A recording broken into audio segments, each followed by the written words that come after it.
Je m'appelle Francine Christophe. Je suis née le 18 août 1933. 1933, c'est l'année où Hitler prend le pouvoir. Voilà. C'est mon étoile. Je la porte sur la poitrine, bien entendu, comme tous les juifs. C'est gros, n'est-ce pas? Surtout sur une poitrine d'enfant, puisque j'ai 8 ans en ce moment-là. Il s'est passé dans mon camp de Bergen-Belsen quelque chose de tout à fait extraordinaire. Je rappelle que nous étions des enfants de prisonniers de guerre et à ce titre privilégiés. Donc nous avions eu le droit d'emporter de France un petit sac avec 2-3 petites choses.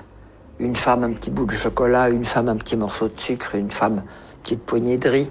Maman avait emporté 2 petits morceaux de chocolat.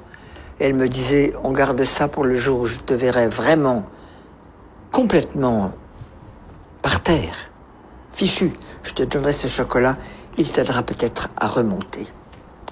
Or, il y avait parmi nous une femme qui avait été déportée alors qu'elle était enceinte. Ça ne se voyait pas, évidemment, elle était si maigre. Mais n'empêche que le jour de l'accouchement est arrivé et elle est partie au revire accompagnée de ma mère qui était notre chef de baraque. Et avant de partir, ma mère me dit « Tu te souviens que je garde un morceau de chocolat ?»« Oui, maman. »« Comment te sens-tu ?»« Bien, maman, ça peut aller. »« Alors, si tu me le permets, ce morceau de chocolat, je l'apporterai à notre amie Hélène, parce qu'un accouchement ici, elle va peut-être mourir. Et si je lui donne le chocolat, ça l'aidera peut-être. » Oui, maman, tu le prends. Hélène a accouché, elle a accouché d'un bébé, toute petite chose malingre. Elle a mangé le chocolat, elle n'est pas morte, et elle est revenue dans la baraque. Le bébé n'a jamais pleuré, jamais, pas même jeun. Au bout de 6 mois, la libération est arrivée. On a défait tous ces chiffons. Le bébé a crié. C'était là sa naissance. Nous l'avons ramené en France. Tout petit truc de 6 mois, minuscule. Il y a quelques années,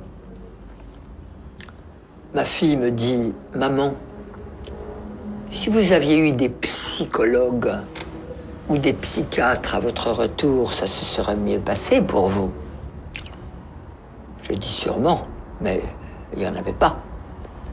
Plus personne n'y a pensé, même s'il y en avait eu. Mais tu me donnes une bonne idée. On va faire une conférence là-dessus. Et j'ai organisé une conférence sur le thème « Et s'il y avait eu des psys en 1945 à notre retour de camp, comment est-ce que ça se serait passé ?» J'ai eu beaucoup de monde, des anciens, des survivants, des curieux, et puis beaucoup de psychologues, psychiatres, psychothérapeutes, tout ce monde-là venait. Très intéressant.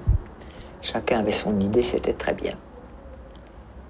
Et puis il y a une femme qui est arrivée et qui a dit « Moi, j'habite Marseille.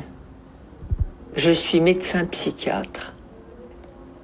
Et avant de vous faire ma communication, j'ai quelque chose à donner à Francine Christophe, c'est-à-dire à moi. » Elle fouille dans sa poche, elle sort un morceau de chocolat, elle me le donne et elle me dit « Je suis le bébé. »